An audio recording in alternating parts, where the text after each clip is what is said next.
Hey guys, Nathan from IO4L. Welcome back to our interview series. A while back, we talked to an entrepreneur from Lincoln who is a marketing expert and runs a big hunting app. We Skyped him during class and he gave us a ton of great insight about being an entrepreneur. Let's get into the video. I called. Oh my god. I didn't even know I called you. I don't like this. That's loud. Stop it. Yeah. Hello. Hi. How's it going?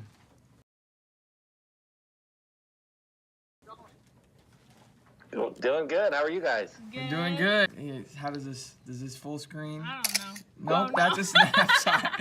Okay. Okay, just All right, ask. whatever. This is fine. All right, you ready? Ready. All right, let's Okay. go. So first off, what's your name? I'm Eric Dinger. What is your business?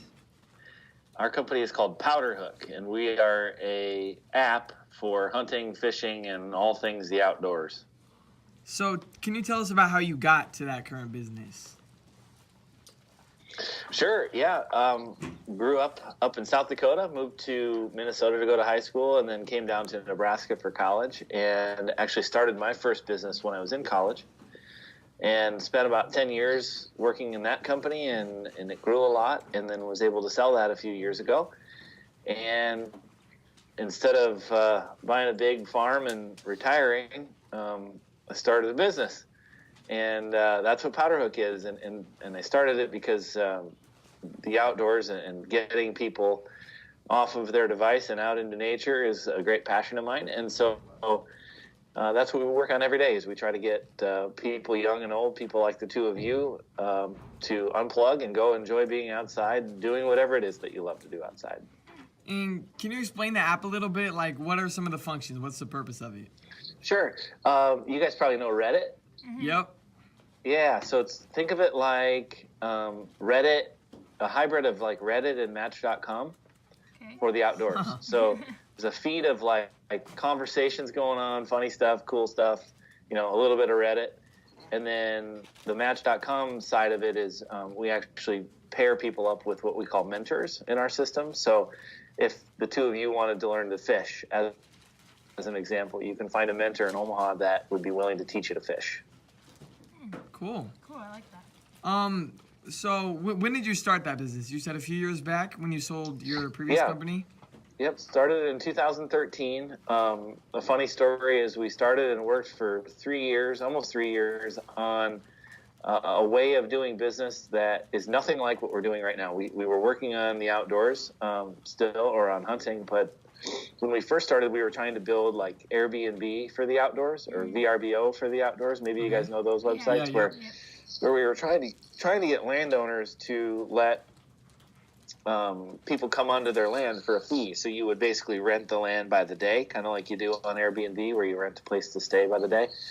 But that was full of challenges, and we struggled, and it was hard, and we didn't sleep very much, and we worked a lot, and we never really got it to the place where it was taking off. And so a little over 2 years ago, we completely switched our business to what it is now, which is more of a focus on mentoring and the app instead of the marketplace concept.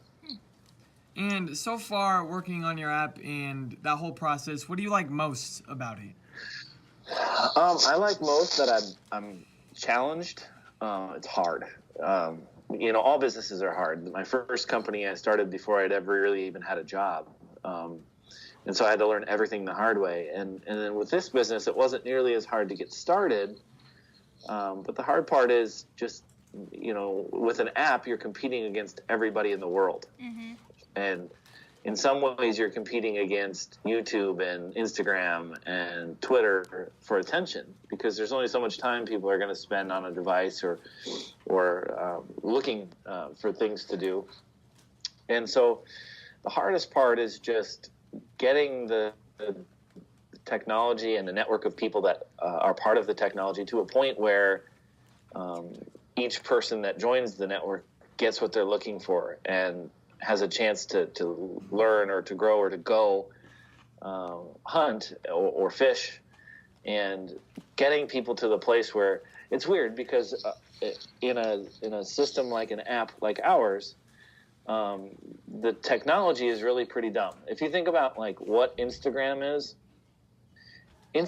just a tool, right? It's a place to share and to edit your photos and videos and make live stories and things. But like if nobody was doing that, Instagram would be pretty stupid, right? So the crazy thing about those things is once here in the Midwest, once we finally learn about Instagram, it's already full of people and it's already a big deal. But before Instagram was Instagram, they spent years and years and years trying to figure out how to get it right. Instagram's a bad example because Instagram kind of grew pretty quickly right away. But, even Facebook, long before I have a 11-year-old Facebook account, and long before I ever got it, there were millions of users. And so what we don't see a lot of times with technology companies is the struggle it takes to get it right, or to create the value, or to create the excitement or the dopamine hit, if you will, of whatever your app exists to do, paying off for people such that they'll want to use it and tell their friends about it. And so the hard part is just getting ours to a place where if I tell you two about it and you two get a chance to talk to me, you're like, holy crap, this is the coolest thing about the outdoors and you got to be a part of it. Well, that's not an easy thing to get right. And so we spend a lot of time and a lot of heartache, frankly, trying to figure out how to get that right. And so within your business, what are some of the jobs and things you do day to day? Man, that's a loaded question. So as an entrepreneur, obviously you get into a business thinking, oh, I want to, I'm a passionate outdoorsman. Oh, I'm going to start an outdoors business because I'll get to live and work and think about and participate in the outdoors more. And what's crazy is I spend a lot of time reading contracts and preparing presentations and taking out the garbage and editing copy and, reading, writing, communicating, emailing about our business. And all of it pertains to hunting, but on a daily basis, it really has nothing to do with hunting. It has to do with communicating with, our customers or our wannabe customers or our partners. It has to do with managing a team and working on a product. And all of that, like I said, because it's a hunting company, is related to hunting, but that doesn't result in me hunting. It's not like me being outdoors is a daily part of this job. And so one of the things that, you hear a lot, especially at a young age, is to do something you're passionate about. Well, most of us are passionate about, whatever, creating YouTube videos, or we're passionate about our friends, or about fishing, or about, whatever it may be, gaming. But the thing is, when you start a business in those environments, it doesn't mean that that's what you get to do all the time. There's a lot that goes into a business that isn't the part that's fun. And so one of the things I like to encourage young business people to think about is, inside of any business, what would be fun for you? So if you like to make videos, just about every video on the planet today, just about every business on the planet today needs videos done. So you could do a great job of making videos. It doesn't have to be just videos about things you're passionate about. It could be a video about, gopher roping, for all I care. It could be anything, right? But if you love making videos, you might think about, starting a video company, because everybody can do that. It doesn't have to be a video company that does, gaming-related videos specifically only.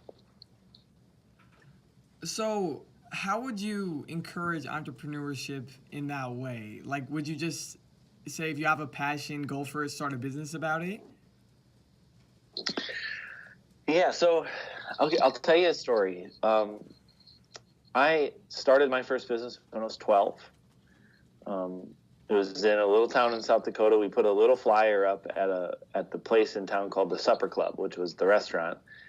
And we told traveling hunters that we would clean their pheasants for them for $2.50. And we did the little deal where you cut the bottom of the paper so they can tear your phone number off. Oh, yeah. Yeah, and I didn't have a phone number, so they called the house phone. But we made a ton of money doing that. My sister and I did, cleaning pheasants for people. And so when I was a senior in college, I basically, instead of getting a job, I just started. I taught myself to build websites. And so I started building websites and doing graphic design work for companies. And the crazy thing, guys, is my first sales pitch was not after a business plan. It wasn't like I had these well-laid intentions to go build this big business. All I did was started. It just started doing stuff for people, doing a newsletter for somebody or doing a logo for somebody. And my first pitch was literally, well, what will you pay me? Mm-hmm. And on the first day I started my last company, one guy said, I'll pay you $500 a month to do all this stuff. And one guy said, I'll pay you $1,000 a month to do all this stuff. And so while I was in college, I was making decent money doing things that I was learning as I was going.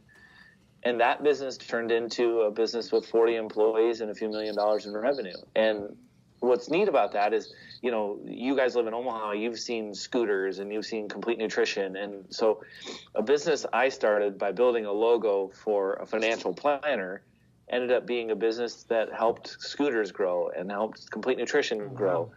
And that's really my message to you guys as potential entrepreneurs, or maybe you already are, is the difference between a business owner and not is the business owner starts. That's it. I've worked with hundreds of business owners over the years, and the only difference, there are smart business owners, there are dumb business owners, there are funny ones, there are young ones, there are old ones, there are talented ones, there are lucky ones. Mm-hmm. Just look around your classroom. Every single person in that class has the ability to own a business. The difference is some of you will start and some of you won't. And the story I want to tell you is about my dad. My dad is a great man. He's 60 years old, has talked for almost all of my adult life about how he wants to start a business. And for some reason, there has always been something holding him up. And that is, it's really, really hard for him to figure out how to start. And so my message to you guys, especially at a young age, is there is no way to learn about entrepreneurship. You can be exposed to entrepreneurship through DECA and through your classes and things, but the way you're going to learn is to actually start something. And you don't have to be a certain age to do that. If you have a lawnmower, knock on your neighbor's lawn and ask them if you can mow it for $20 and you're started, right? If you have a rake, walk the neighborhood and ask people if you can rake their lawn and you're started. And that sounds goofy, but the biggest businesses in the world sometimes start like that. And one that we're all familiar with, right? Amazon. Mm-hmm. Amazon, when I was younger, not quite your age, a little older than you guys, but when I was young, Amazon sold books only. Oh, wow. Right? So some guy somewhere said, it's annoying to have to go to the library. I'm going to sell books. And now look at Amazon, right? Amazon like is that eating the world. Yeah. And all that guy did, Jeff Bezos, all he did was say, it's annoying to have to go to the bookstore and buy books. I want to sell them online. And now it's Amazon. Yeah. So you can do anything. Mm-hmm. You can start anything. And the thing is you're going to learn and you're going to fail and you're going to struggle. And then you're going to figure it out if you want to. And you'll make it work.